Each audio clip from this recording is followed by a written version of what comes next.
While stationed in Fort Bragg, North Carolina, Buddy would meet future group member Kenny Green. After his deployment experiences, Buddy came to the realization that military life wasn't for him anymore, and he began thinking about making a go of this music thing. The idea of singing didn't cross his mind until he met Kenny.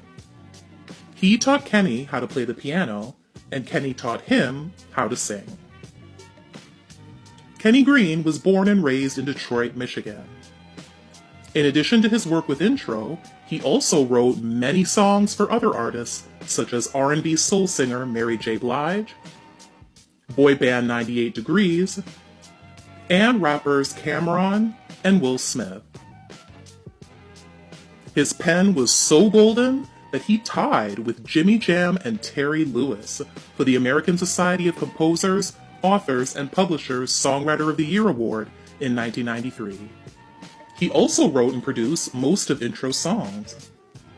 While doing a short stint with the U.S. Army, he would play the piano and perform in many military talent shows. It was then that he met Buddy, and together with another service member, formed Intro. Army duties soon got in the way, so both Kenny and Buddy asked to be discharged. Their other Army buddy opted to stay in the service, so that left an opening for Jeff Sanders from Queens, New York. Buddy was introduced to Jeff through a mutual friend, and Intro spent the following summer rehearsing in his mother's backyard. The chemistry between the three was undeniable. They all fit together perfectly like a puzzle. Jeff was the choreographer, Buddy was the producer, and Kenny was the songwriter. One night at a club, Intro met rapper Heavy D. This meeting would play a very important role in the group's future. The group let Heavy hear their rendition of a Jodeci song he'd done with them. After they were done, Heavy took down their number.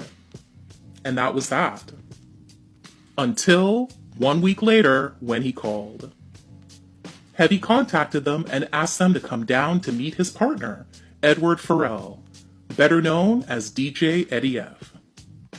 Eddie F. ultimately signed Intro to his Untouchables management group, which had connections with Atlantic Records. The group's self-titled debut album dropped in 1993. The popular singles Love Thang, Let Me Be the One, the Stevie Wonder cover Ribbon in the Sky, and their highest charting hit, Come Inside, all helped to garner the group platinum status.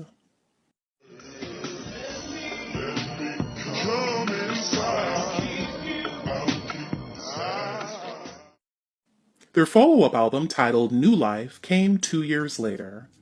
It produced the singles Funny How Time Flies and Feels Like the First Time, but didn't produce the same success as their debut. In an interview with YouKnowIGotSoul.com in April 2020, Buddy explains what happened. After their debut album was released, the group went on tour for over 2 years. So, by the time they got back into the studio to work on their second album, the vibe was totally different. Kenny's father had died, and they decided to tone down the album to make it more inspirational and dedicated to his memory. Buddy recalls knowing that he needed to fall back from his producer role and let Kenny take the lead.